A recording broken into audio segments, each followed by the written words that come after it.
The goal of meditation is to reach to the state of totality. Totality is total. Purnamada state, Sthita Prajna state, which is a combination of whatever we see in the front and also whatever we don't see with our eyes in front of us. It is right there, but we don't see it. We see life everywhere. We don't see the death anywhere.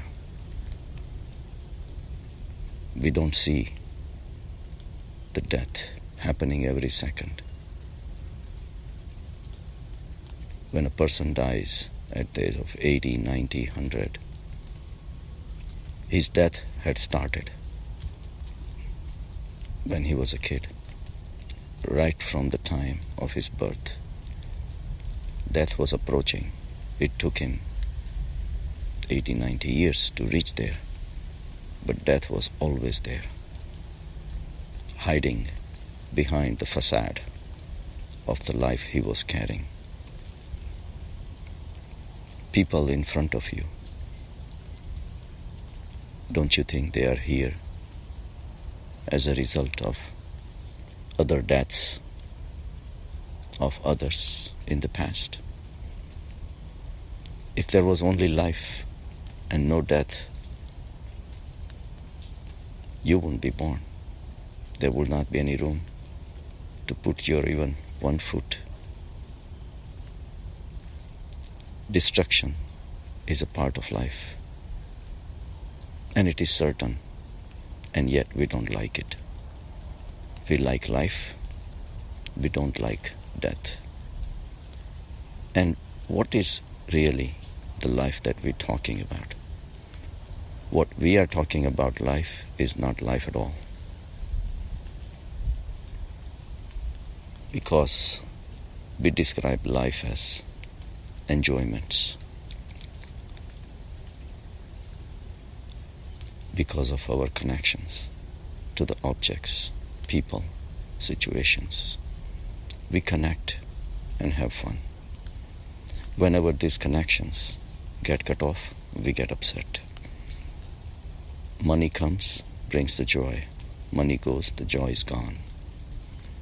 People come in your life, you're filled with joy. When people depart, you're filled with sorrow. For us, this life in front of us is the only life we know. But every time we lose our connection, it feels like death to us.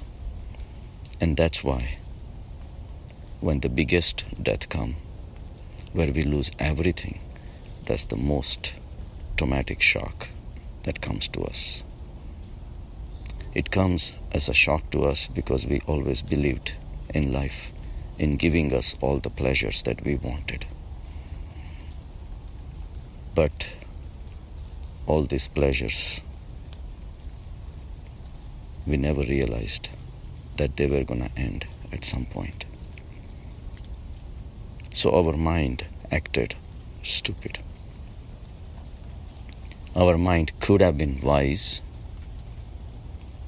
but instead of wisdom, it chose foolishness.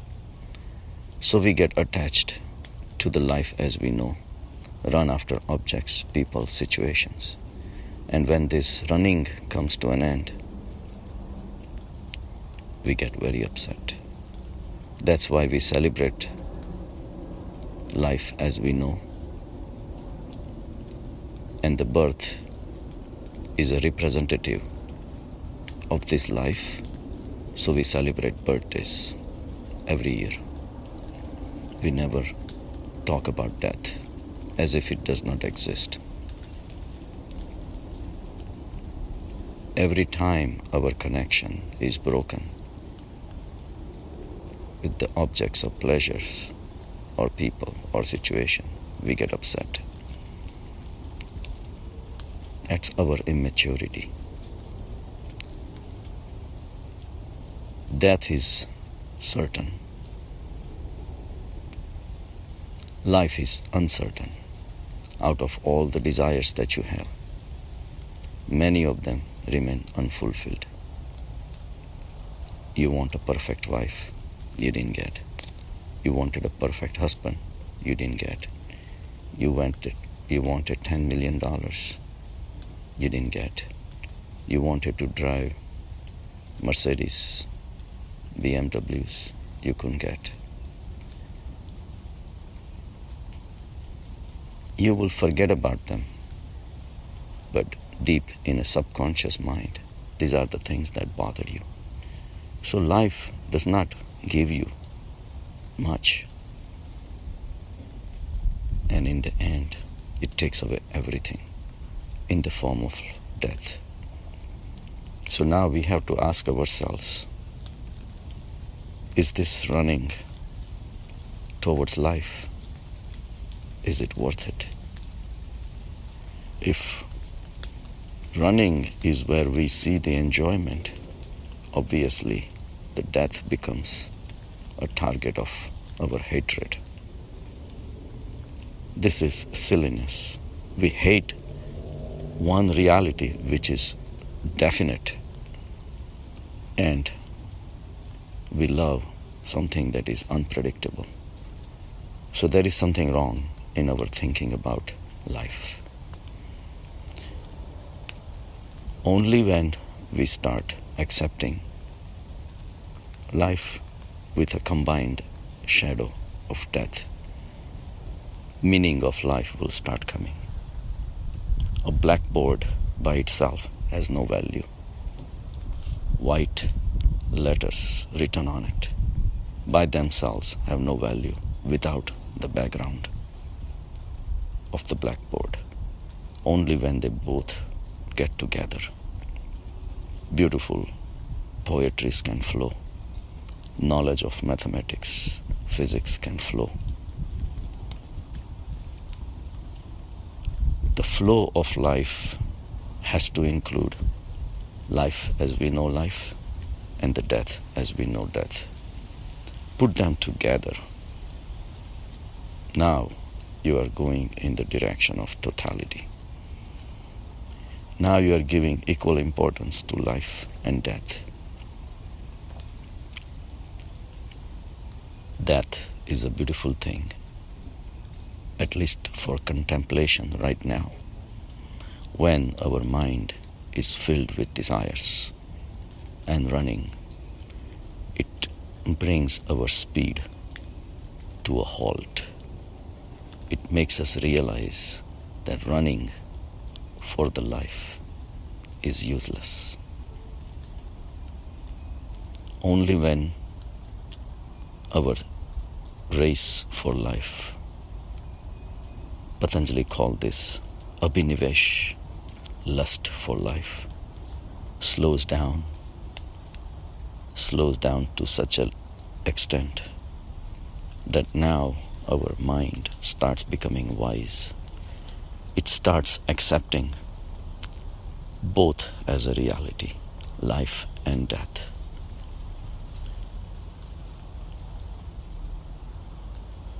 Only then a journey towards Samyak state can start. That's where the only time your journey towards the Purnamada state, Advaita state, can start. The duality is located within your mind, in your beliefs, in your thoughts, in your ideas. We choose all the time, we run all the time. But meditation gives you a chance to observe your own mind. Are we doing the right thing? Loving and hating cannot be the way of life. What if we can make our mind a little wise and accept everything as a play? The trees which are standing in front of me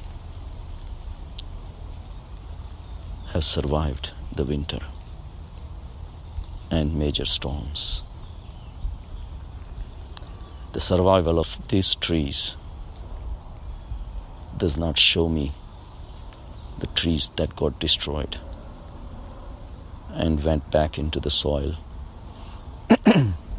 to become the nutrition for these trees which are standing. In one single tree, nutrition from many trees is hidden.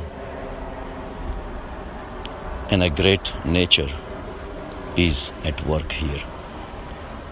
Leaves fall, trees fall, branches drop, rain comes, everything becomes soggy.